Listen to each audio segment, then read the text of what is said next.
ஆண்டவரும் இரட்சகருமாகிய இயேசு கிறிஸ்துவின் நாமத்தில் வாழ்த்துக்கள். இந்த நாளிலும் 1 கொரிந்தியர் 13வது அதிகாரம் 4வது வசனத்திலிருந்து 7ஆம் வசனம் வரையிலும் அன்பின் குணத்தை அல்லது குணாதிசயத்தை குறித்து பவுல் விளக்குகிறார். இயேசுவினுடைய வாழ்வில் இந்த அன்பின் குணத்தை நேர்த்தியாக நாம் காண முடியும்.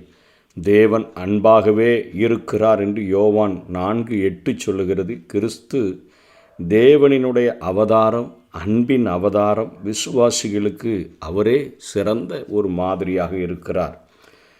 இந்த வசனம் 4 நீடிய சாந்தம் என்று சொல்லி அன்பினுடைய குணத்தை குறித்து முதல் வார்த்தை குறிப்பிடுகிறது. இதற்கான கிரேக்க வார்த்தைக்கு நீண்ட உபத்திரவம் என்று பொருள் கொண்டது.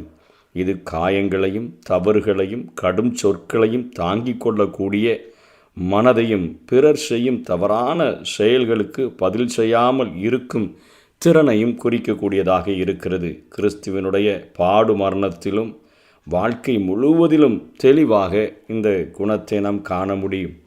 ஏசாயா 53வது அதிகாரம் 7ஆம் வசனத்திலும், மத்தேயு 27:14, லூக்கா 23:34, 1 பேதுரு 2:21-23 வரையிலும் அங்கே இந்த குணத்தை நாம் பார்க்க முடியும். அவரை பின்பற்றுகிறவர்களிடம் இருக்க வேண்டிய ஒரு தன்மை என்று வேதம் இதை குறிப்பிடுகிறது. கலாத்தியர் 5:22 ஆவியின் கனியை பெற்றுக்கொள்கிற ஒவ்வொருவரும் இந்த சாந்தம் என்கிற இந்த கனியை பெற்றுக்கொள்ள வேண்டும். எபேசியர் 4:2 மிகுந்த மனத்தாழ்மையும் சாந்தமும் நீடிய பொறுமையும் உடையவர்களா என்று எபேசு சபைக்கு பவுல் எழுதுகிறார். கொலோசையர் 1:11 சந்தோஷத்தோடே கூடிய எல்லா பொறுமையும் நீடிய சாந்தமும் உண்டாவதற்கு என்று சொல்லி எழுதுகிறார். கொலோசையர் 3:12 ஆகையால் நீங்கள் தேவனால் தெரிந்து கொள்ளப்பட்ட பரிசுத்தரும் பிரியருமாய் உருக்கமான இரக்கத்தையும் தயவையும் மனத்தாழ்மையையும் சாந்தத்தையும் நீடிய பொறுமையையும் தரித்து கொண்டு என்று சொல்லி அங்கே கொலோசியருக்கு எழுதும் பொழுது பவுல் எழுதுகிறதை நாம் காண முடியும். நீடிய சாந்தம் இயேசு கிறிஸ்துவனுடைய வாழ்க்கை முழுவதிலும் காணப்பட்டது போல ஒவ்வொரு அவரை பின்பற்றுகிற விசுவாசிகளினுடைய இருதயத்திலும் ஒரு கனியாக அது கனிந்து காணப்பட வேண்டும் என்று சொல்லி இங்கே பவுல் அப்போஸ்தலன் சொல்லி கொடுக்கிறதை பார்க்கிறோம். அடுத்த ஒரு குணம் தயவு என்று சொல்லி, அதாவது பிறருக்கும் தகுதி இல்லாதவர்களுக்கும் கூட துடிப்புடன் உதவுகிற தன்மை என்று சொல்லி இந்த தயவு பொருள்படுகிறது. இந்த குணம் உபயோகமான சேவை செய்யும் வாழ்க்கைக்கு கட்டாயப்படுத்தக்கூடியதாக இருக்கிறது. இந்த நற்குணம் கிறிஸ்துவின் வாழ்வில் அது அதிகமாக காணப்பட்டதை நாம் பார்க்க முடியும். மத்தேயு 4வது அதிகாரம் 23வது வசனம் 24வது வசனத்தில் பலவிதமான வியாதிகளை வேதனைகளை அடைந்திருந்த மக்களை ஆண்டவர் சுகமாக்குகிறார், அவர்களை சொஸ்தமாக்கினார் என்று பார்க்கிறோம். அப்போஸ்தலர் மத்தேயு 20வது அதிகாரம் 28வது வசனத்தில் மனுஷகுமாரன் ஊழியம் கொள்ளும்படி வராமல் ஊழியம் செய்யவும் அநேகரை மீட்கும் பொருளாக தம்முடைய ஜீவனை கொடுக்கவும் வந்தார். தயவு நிறைந்த ஒரு வாழ்க்கை வாழ்ந்த இயேசு கிறிஸ்து அப்போஸ்தலர் 10:38 பார்க்கிறோம். நன்மை செய்கிறவராகவும் பிசாசின் வல்லமையில் அகப்பட்ட யாவரையும் குணமாக்குகிறவராகவும் சுற்றி திரிந்தார் என்று சொல்லி பார்க்கிறோம். அதை நம்முடைய வாழ்க்கையில் ஆண்டவர் கடைபிடிக்க வேண்டுமென்று விரும்புகிறார். ஏனென்று சொன்னால் அவருடைய இயேசு கிறிஸ்துவினுடைய மகிமையுள்ள சிங்காசன நியாய தீர்ப்பில் மத்தேயு 25வது அதிகாரம் 31-40 வரையிலும் இந்த தயவு நிறைந்த மக்களுக்கு ஆண்டவர் பரலோக ராஜ்யத்தை வழங்குவதாக இயேசு கிறிஸ்துவே சொல்லி கொடுக்கிறார். அதாவது பசி இருக்கிறவர்களுக்கு, தாகம் இருக்கிறவர்களுக்கு, அந்நியர்களாக இருக்கிறவர்களுக்கு, வஸ்திரமில்லாமல் இருக்கிறவர்களுக்கு, வியாதியில் இருக்கிறவர்களுக்கு, காவலில் வைக்கப்பட்டிருக்கிறவர்களுக்கு எல்லாருக்குமே நம்ம போய் விசாரித்து உதவி செய்கிறவர்களாக இருக்க வேண்டும். அப்படிப்பட்ட அந்த உதவி செய்தல், அந்த தயவு நியாய தீர்ப்பில் அது நமக்கு ஒரு மிகப்பெரிய பிரதிபலனை அது கொண்டு வரக்கூடியதாக இருக்கிறது என்று இயேசுவை கற்றுக் கொடுத்திருக்கிறதை பார்க்க முடியும். லூக்கா 6:35 உங்கள் சத்துருக்களை சிநேகியுங்கள் என்று சொல்லி அங்கே நன்மை செய்யுங்கள், கைமாறு கருதாமல் கடன் கொடுங்கள் என்றெல்லாம் பேசுகிறதை நாம் பார்க்கிறோம். எபேசியர் 4:32 ஒருவருக்கொருவர் தயவாயும் மன உருக்கமாயும் இருந்து என்று பார்க்கிறோம். கொலோசியர் 3:12 இந்த காரியங்களை குறித்து பவுல் எழுதுகிறதை பார்க்கிறோம். ஆகவே கிறிஸ்துவில் காணப்பட்ட தயவு என்கிற அன்பின் குணம் நம்ம ஒவ்வொருவருக்குள்ளாக இருக்க வேண்டும் என்று வேதம் கற்பிக்கிறது. அதனைத் தொடர்ந்து பொறாமை. இந்த பொறாமையை குறித்து நீதிமொழிகள் 14:30 அந்த பொறாமை என்னும் எலும்புருக்கி என்று சொல்லப்படுகிறது. இது 27:4 சொல்லப்படுகிறது. பிறனுடைய அந்த வெற்றி, அவர்களுடைய புகழ், செல்வங்களின் மேலே ஒருவனுக்கு ஏற்படுகிற வலி, அதைத்தான் பொறாமை என்று வேதம் குறிப்பிடுகிறது. அடுத்தவனுடைய வெற்றியை சகிக்க முடியாது, அடுத்தவனுடைய புகழை சகிக்க முடியாது, அடுத்தவன் செல்வங்கள் சேர்ப்பதை சகிக்க முடியாமல் இருதயத்தில் ஏற்படக்கூடிய அந்த ஒரு மனக்கசப்பை அதை வேதம் பொறாமை என்று அழைக்கிறது. இது கிறிஸ்துவிடம் இந்த குணம் காணப்படவே இல்லை என்பதை நாம் வேதம் முழுவதிலும் பார்க்க முடியும். கிறிஸ்துவை பின்பற்றுகிறவர்கள் இந்த பொறாமை என்கிற குணத்திலிருந்து, அன்பு இருந்தான்னா இந்த பொறாமை என்கிற குணத்திலிருந்து அவர்கள் விலகி வாழ முடியும் என்பதை வேதம் நமக்கு கற்பிக்கக்கூடியதாக இருக்கிறது.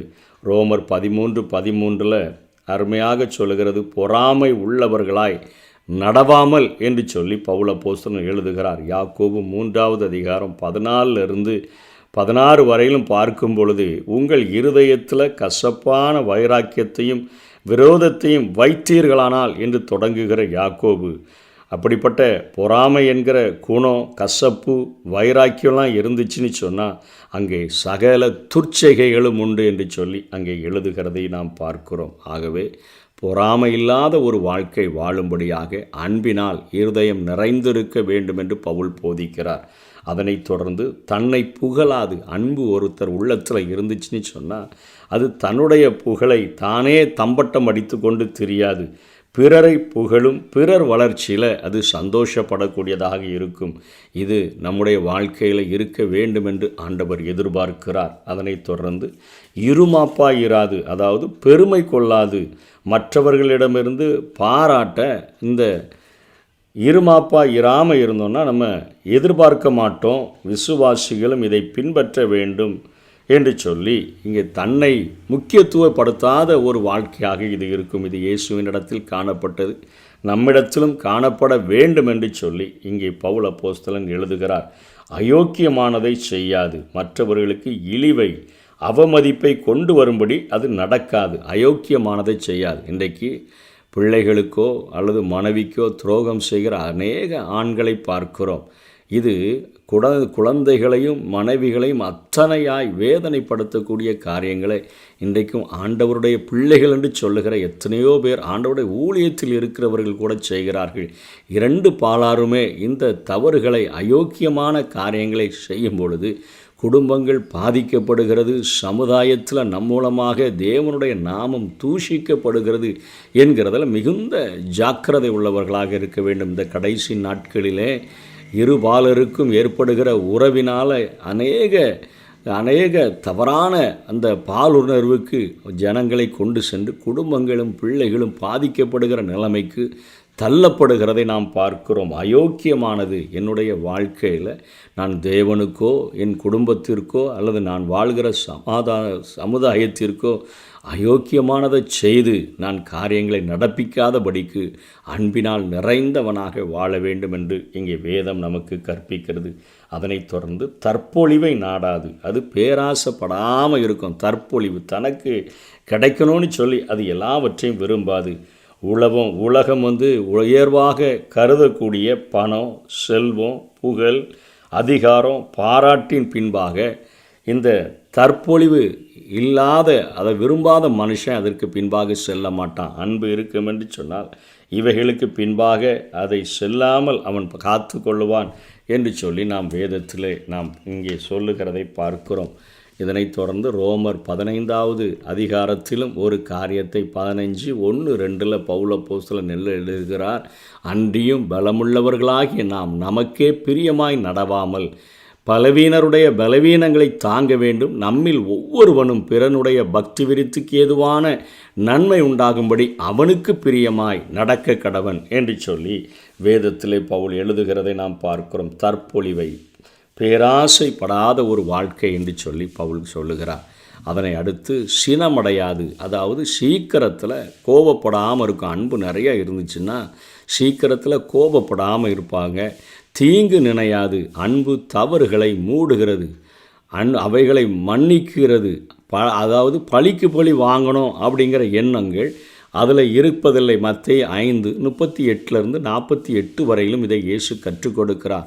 லூக்கா 23:24 இதை நாம் பார்க்க முடியும்.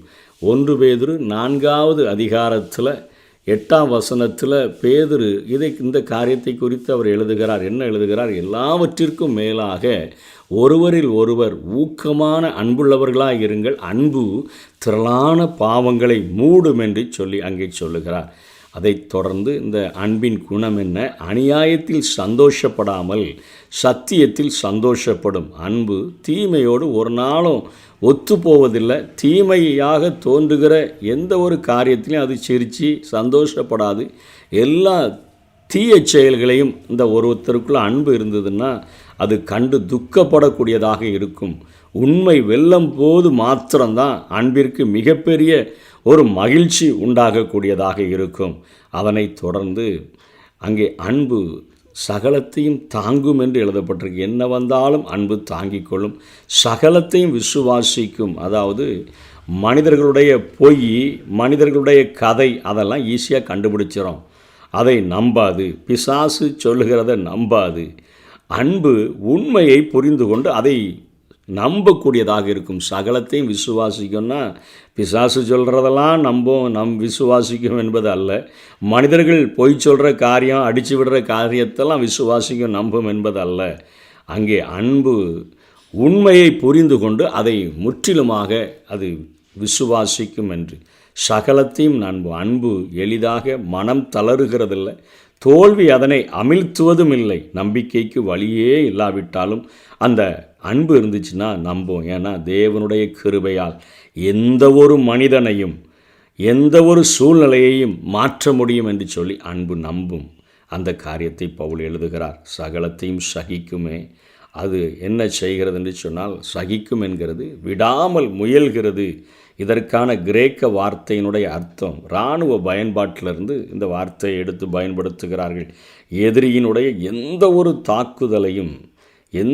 தாக்குதலையும் சகிக்கிறது என்ற பொருளில் இந்த காரியம் எழுதப்பட்டிருக்கிறது.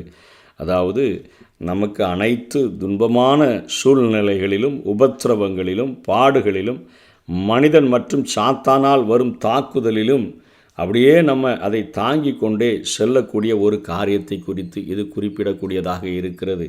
2 தீமோத்தேயு 2வது அதிகாரம் 10ஆம் வசனத்தில் பவுல் எழுதுகிறார். இந்த வார்த்தை உண்மை உள்ளது என்னவெனில், நாம் அவரோடு கூட மரித்தோமானால் அவரோடு கூட பிழைத்தும் இருப்போம். அநேக நீண்ட உபத்திரவங்களின் வழியாக, பாடுகளின் வழியாக நமக்கு அந்த காரியத்தை நாம் சகித்து செல்ல வேண்டும் என்கிற காரியத்தை குறித்து அது சொல்கிறது. இப்படி இந்த அன்பு நிறைந்த ஒரு வாழ்க்கை வாழும் பொழுது நம்முடைய வாழ்க்கையில் இயேசு கிறிஸ்துவினிடத்தில் காணப்பட்ட அதே குணாதிசயத்தினால் நாம் நிறைந்து காணப்படுவோம். பரிசுத்த ஆவியினாலே தேவ அன்பு நம்முடைய இருதயங்களில் ஊற்றப்படுகிறபடியினாலே இந்த குணங்கள் நமக்குள்ளாக உருவாகி இந்த உலகத்தில் கிறிஸ்துவை பிரதிபலிக்கிறவர்களாக நாம் வாழுவோம். கர்த்தர் தாமே நம்மை ஆசீர்வதிப்பாராக. ஆமென்.